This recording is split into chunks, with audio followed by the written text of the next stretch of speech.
सर्वांना माझा नमस्कार। मी प्रांजल प्रबोध मंगनाळे, इयत्ता 7वी अ।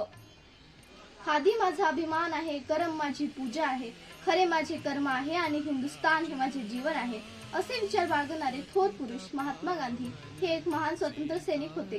त्यांना आपण महात्मा गांधी सोबतच महात्मा या नावाने ओळखतो, तसेच त्यांना बापू या नावाने देखील ओळखले जाते।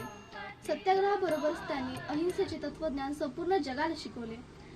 भारतीय स्वतंत्र चळवळीसाठी त्यांनी त्यांचे संपूर्ण आयुष्य खर्च केले। त्यांचा जन्म 2 ऑक्टोबर 1869 रोजी गुजरात मधील पोरबंदर येथे झाला। त्यांना वाचनाची प्रचंड आवड होती। ते ज्या गोष्टी वाचत त्या गोष्टी त्यांच्या मनावर खोलवर परिणाम करत। त्यांचे पूर्ण नाव मोहनदास करमचंद गांधी होते। त्यांचे प्राथमिक शिक्षण राजकोट येथे पूर्ण झाले। पुढे चालून त्यांनी भारतीय स्वतंत्र चळवळीत मोलाचे योगदान दिले आणि भारताला स्वातंत्र्य मिळवून दिले। अशा प्रकारे भारतीय इतिहासात बापू हे नाव अजरामर झाले। अशा या महात्मास कोटी कोटी प्रणाम करून थांबते। भारत माता की जय। जय हिंद। धन्यवाद।